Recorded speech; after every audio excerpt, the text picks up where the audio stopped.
আলাদা আলাদা। তবে শীতের কারণে এখন যেহেতু পুকুর থাকে নিজের আবাসিক এলাকা। চলে আসলাম নতুন একটা ব্লগ নিয়ে। প্রায় 3-4 মাস হলো বাসায় আসি না গ্রামের বাড়িতে।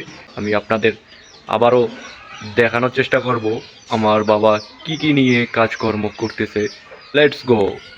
বাবা, তুমি বলো, তোমার ভিডিওটাতে এতগুলো ভিউজ পাইছে, তোমার আসলে কেমন লাগছে? বলো না, বলো বলো বলো। না রাখো।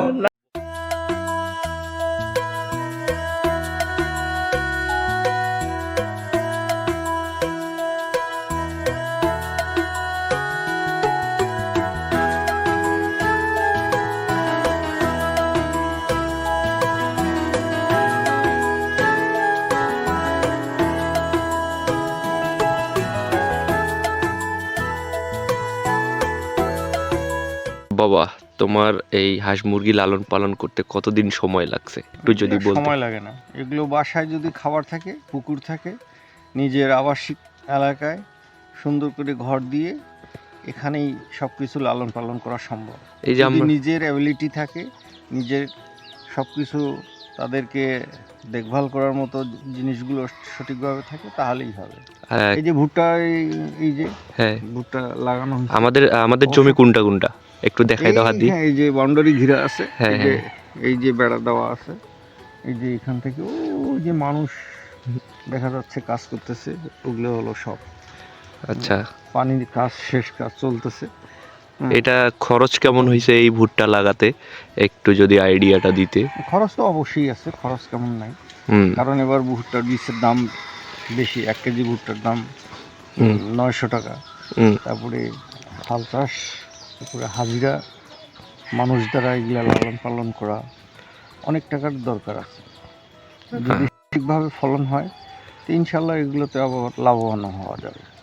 এগুলো সার প্রয়োগ করতে হবে, মানুষকে হাজিরা নিতে হবে, এখন এগুলোকে নিড়ানি দিতে হবে, আগাছা মুক্ত করতে হবে, আবার শেষ কাজে ব্যবহার করতে হবে। ওই যে মানুষ দিয়ে দেওয়া হচ্ছে, ওই যে দেখা যাচ্ছে ওইদিকে, এটা আমার অনেক দূর ঘেরা।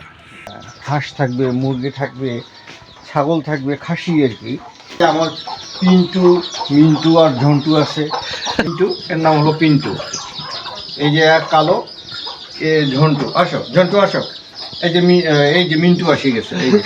তাদেরকে শীতের কাপড় পরে দেওয়া আছে, যেহেতু আমাদের উত্তরবঙ্গের শীত প্রকোপটা বেশি। বেরো, বাগান দেখতে হয়, বাগানে আবার পানি দিতে হয়। করিনি, গরুর দরজা লাগানো আছে শীতের জন্য। এই যে গরু, এগুলো তো আমরা দেখাইছিলাম। এই যে গরু, এই যে আমার সব যে গরু এখনো রয়ে গেছে, এদেরকে বড় হয়ে গেছে গরুগুলো। এই যে গরু, বাসার পিছন গেট। হ্যাঁ, এটা সবসময় লক থাকে। এখানে বাগান, চারা লাগানো আছে। ও, এখানে বিভিন্ন প্রকার ফলের গাছ আছে, যেমন লটকু আছে, লিচু আছে, তারপরে বেদনার গাছের ফল, তারাও অবশ্য ফল দেয়। এখানে লাউ আছে, মিষ্টি কুমড়োর গাছ আছে। ও, আমরা সীমানা পার হচ্ছি। তবে এর বিশাল বড় বাগান। ওর জন্য এই যে ঘাস লাগানো আছে এইখানে। এই যে এখানে পেঁয়াজ লাগানো আছে, অবশ্যই রসুন। এই যে পানি এখানে দেওয়া হয়, এই যে পানি পাইপ দিয়ে তাদেরকে। এখানে আমাদের উত্তরবঙ্গের হলো সবচেয়ে যে শাক, সেটাকে বলা হয় নাফা শাক। বেশি একটা অল্প একটু শ্রম অনেক সময় দিয়ে। এই যে আমি লাউ গাছ কীভাবে সারিবদ্ধভাবে লাগিয়ে দিয়েছি, এগুলো অবশ্য খুবই কোনো ভেজাল মুক্ত, কোনো সার দিতে হয় না, ঔষধ দিতে হয় না, ইনশাল্লাহ খুব ভালোভাবে। এই যে ধনিয়া গাছ কত সুন্দরভাবে হয়ে গেছে। এই যে সরিষা শাক, লাল শাকও আছে দেখি। এই যে লাল শাক,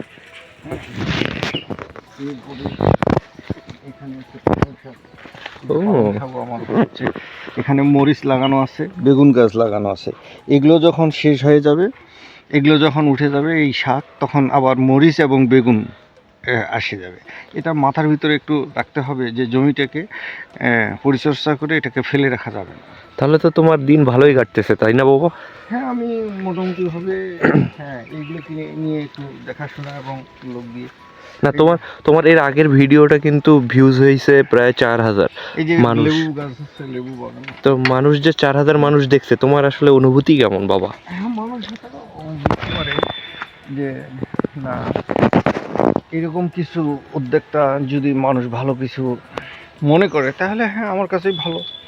কারণ বসে না থেকে আমরা যদি কিছু, এই যে যেমন এদিকে আবার ভুট্টা লাগাইছি, এটা হলো বাড়ির অপর সাইড।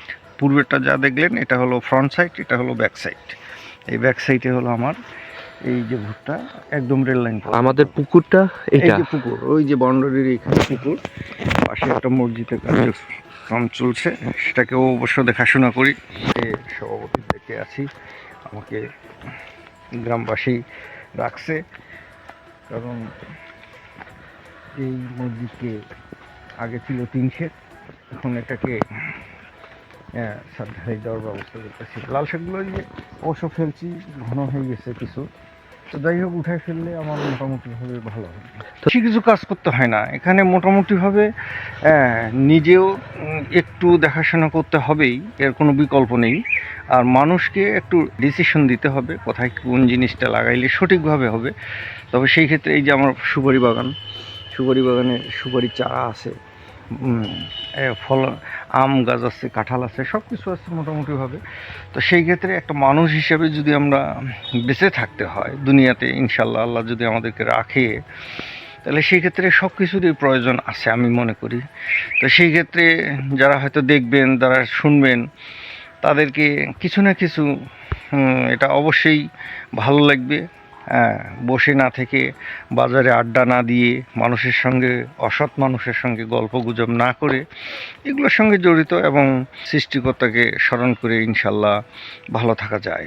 আমি অবশ্যই আমার এই কার্যক্রমগুলোকে ভালো মনে করে থাকেন, আমিও তাদেরকে অবশ্যই ধন্যবাদ জানাবো, এবং আমার তাদের প্রতি অবশ্যই অকৃত্রিম ভালোবাসা থাকবেই।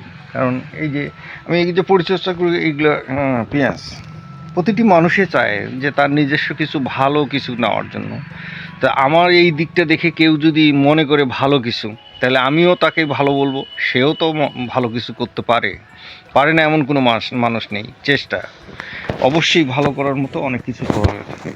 আমার সেকেন্ড গেট, অর্থাৎ বাসার দ্বিতীয় গেট দিয়ে অনেকগুলো গরু, যার ফলে একটা জায়গায় আমি রাখি না, আমি 2টা সেট করছি যে আলাদা আলাদা। তবে শীতের কারণে এখন যেহেতু গরমের প্রয়োজন, সেক্ষেত্রে দেখা যাচ্ছে গরুকে একটু এক জায়গায় রাখলে গরম থাকে।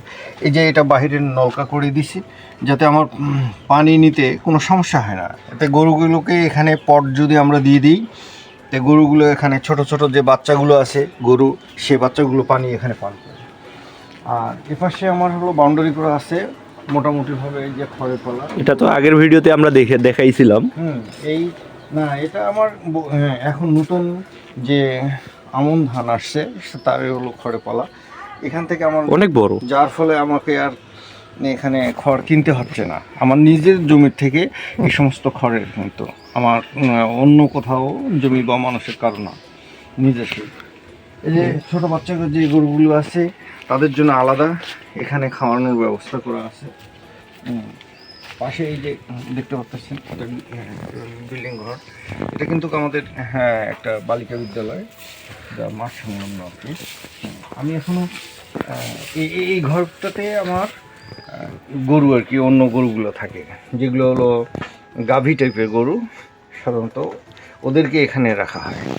কারণ বাচ্চাগুলো খোলামেলা চলতে পারে, তারা একটু দৌড়াদৌড়ি করতে ভালো লাগে। বিষয়টা এই জন্য জায়গাগুলোকে ওইভাবে সেট করে দিয়েছি।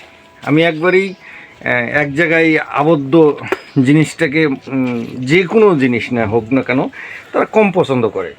তো সেই ক্ষেত্রে তারা যেন একটু চলাচল করতে পারে, একটু খোলামেলা চলতে পারে, এই জন্য এই জায়গাটাকে আমি তাদের জন্য উন্মুক্ত করে দিয়েছি। ঠিক আছে, তো ঠিক আছে, সবাই ভালো থাকবেন, আমি তাদের জন্য দোয়া করব। আল্লাহ হাফেজ। এই ছিল মোটামুটি আমার বাবার সেই যে তিনি যে চাকরি থেকে অবসরে আসছেন, এসে কি করে, সেই জিনিসগুলো আমি আজকে তুলে ধরার চেষ্টা করছি।